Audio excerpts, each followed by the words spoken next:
మోదీ మళ్ళీ గెలిస్తే రిజర్వేషన్లు రద్దు, బీజేపీ కోటేస్తే జరిగేది ఇదే. ఎస్సీ ఎస్టీ ఓబీసీలు అప్రమత్తంగా ఉండాలి. సీఎం రాజ్యాంగ హక్కులను బీజేపీ కాలరాస్తున్నది. ఏటా 2 కోట్ల ఉద్యోగాలు ఇస్తామని గద్దెనెక్కిన మోడీ ఇచ్చిన జాబ్స్ అన్ని 14 మంది ప్రధానులు 55 లక్షల కోట్ల అప్పు చేస్తే మోడీ ఒక్కడే చేసిన అప్పు 113 లక్షల కోట్లు. నిత్యావసర వస్తువుల రేట్లు విపరీతంగా పెంచిండు. అగర్బత్తీల పైన కూడా జీఎస్టీ వేస్తుండు. కులగణనకు కాంగ్రెస్ కట్టుబడి ఉంది. కేంద్రంలో పవర్లోకి వస్తే జనాభా ప్రాతిపదికన రిజర్వేషన్లు అమలు చేస్తామని ప్రకటన. బీజేపీపై 10 ఏళ్ల మోసం 100 ఏళ్ల విధ్వంసం పేరిట ఛార్జ్ షీట్ రిలీజ్ చేసింది నిన్న కాంగ్రెస్ పార్టీ. ఇదే charge sheet. BJP charge sheet ను రిలీజ్ చేస్తున్న CM Revanth, deputy CM Bhatti, Deepa Das Munshi, మంత్రులు వెంకటరెడ్డి, కొండా సురేఖ, పొన్నం, ఎమ్మెల్సీ మహేష్ కుమార్ గౌడ్.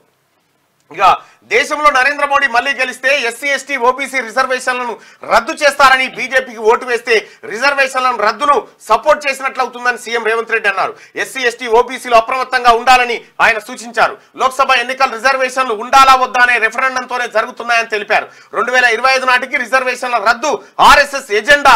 దాన్ని అమలు చేయడమే మోదీ ప్లాన్. బీజేపీకి ఓటు వేసే ముందు ఎస్సీ ఎస్టీ ఓబీసీలు ఆలోచించాలని ఆయన అన్నారు. కులగణనకు కాంగ్రెస్ కట్టుబడి ఉందని, కేంద్రంలో అధికారంలోకి వస్తే జనాభా ప్రాతిపదికన రిజర్వేషన్లు అమలు చేస్తామని చెప్పారు.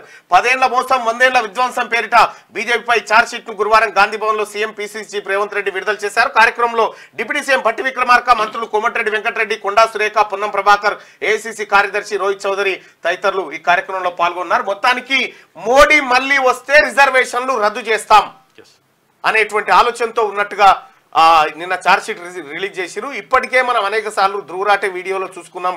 మోడీ అడుగులు ఎట్టుపోతున్నాయి, ఈ డిక్టేటర్షిప్ ఏం చేయబోతా ఉంది. ఇంకా నరేంద్ర మోడీ గారు ఇప్పటిదాకా చూసింది ట్రైలరే. అసలు ముందుందంటే ఇక ముందున్నది భారత రాజ్యాంగం ఒకటే. ఆ రాజ్యాంగంలో ఉన్నటువంటి హక్కులు, రిజర్వేషన్లు ఇవేమన్నా ఆగం కావాలి అయితే ఇక